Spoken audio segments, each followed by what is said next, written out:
Noong mula pa sa simula na aming narinig, nakita ng aming mga mata, aming napagmasdan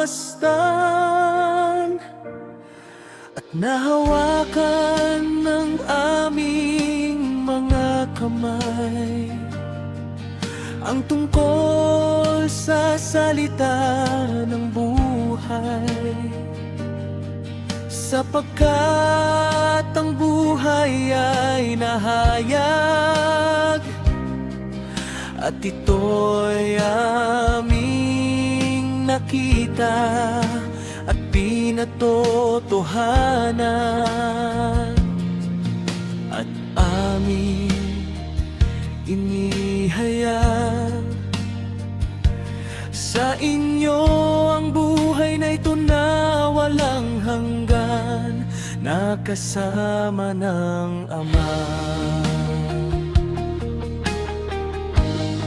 at nahayag sa amin. Yaong aming nakita at narinig ay siya ring aming ibinabahagi sa inyo, upang kayo rin ay magkaroon ng pakikipag-isa sa amin. At totoo ngang ang ating pakikipag-isa ay sa Ama at sa Kanyang anak na si Jesucristo. Ang mga bagay na ito ay sinusulat namin sa inyo upang ang inyong kagalakan ay maging lubos. At ito ang mensaheng narinig namin sa Kanya at aming inihahayag sa inyo. Ng Diyos ay liwanag at sa Kanya ay walang kahit anumang kadiliman.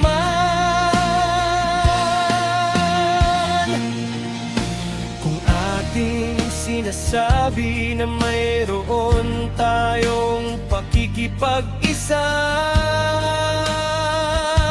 sa Kanya, ngunit lumalakad sa kadiliman, tayo'y nagsisinungaling at hindi gumagawa ng katotohanan. Ngunit kung tayo'y lumalakad sa liwanag, bilang siya ay nasa liwanag, mayroon tayong pakikipag-isa sa isa't isa. At ang dugo ni Jesucristo na Kanyang anak ay naglilinis sa atin sa lahat ng kasalanan. Kung sinasabi natin na wala tayong kasalanan, dinadaya natin ang ating mga sarili. At ang katotohanan ay wala sa atin.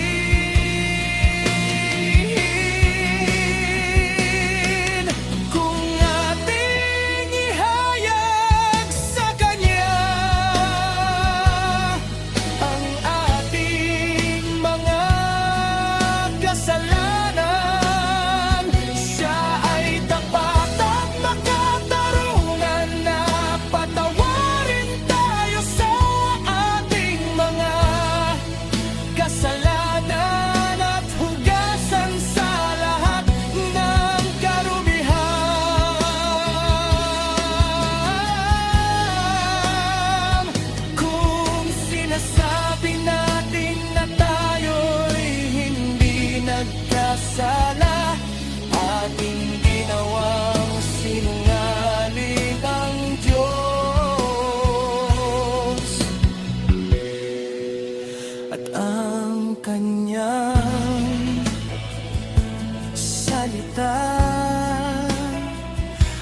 wala sa atin.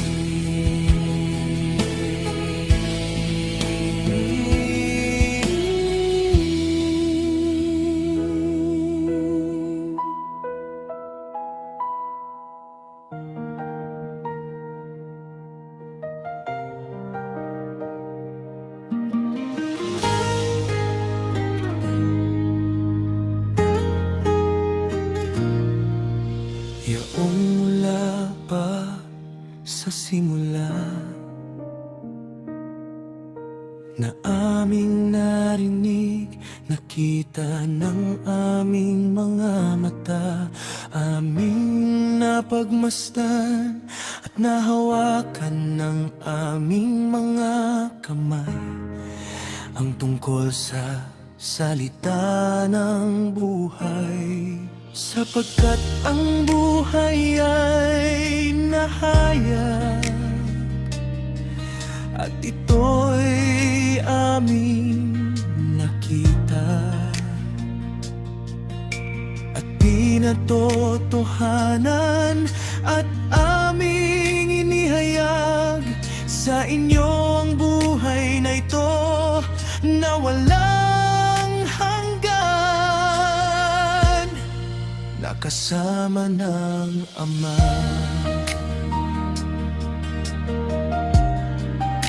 At nahayag sa amin.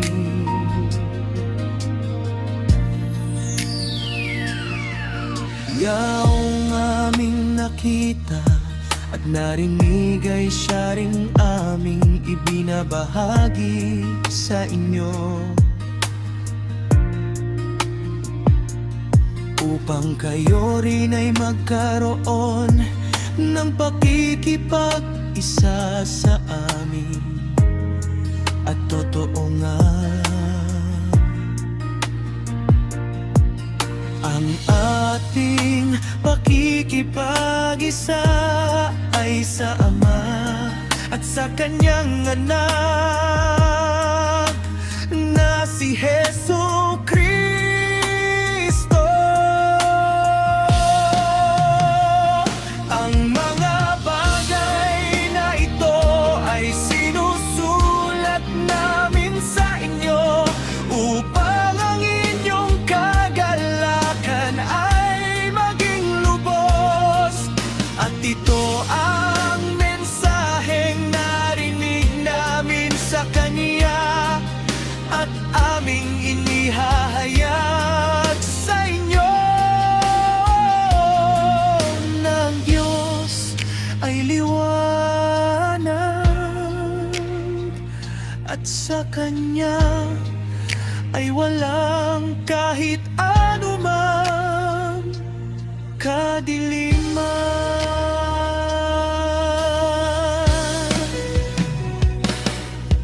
Kung ating sinasabi na mayroon tayong pakikipag-isa sa Kanya,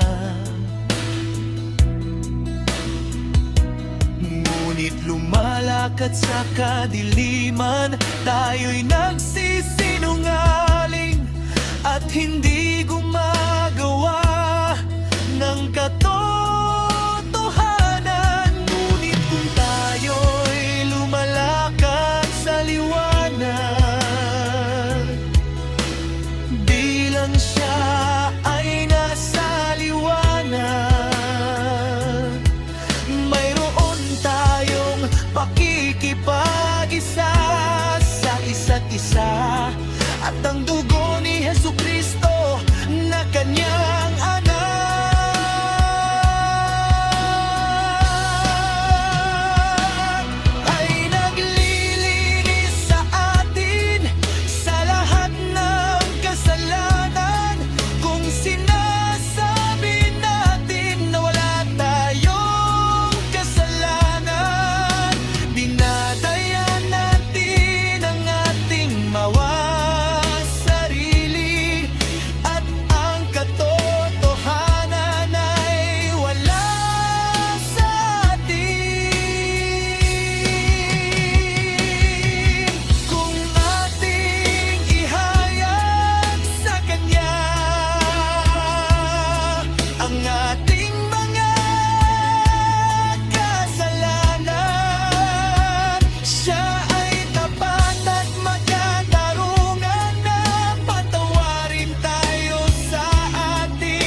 kanyang salita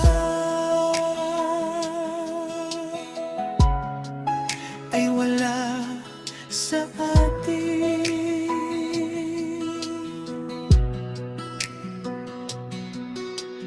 Ang unang sulat ni Apostol Juan, Kapitulo 6. Ang salita ng Diyos.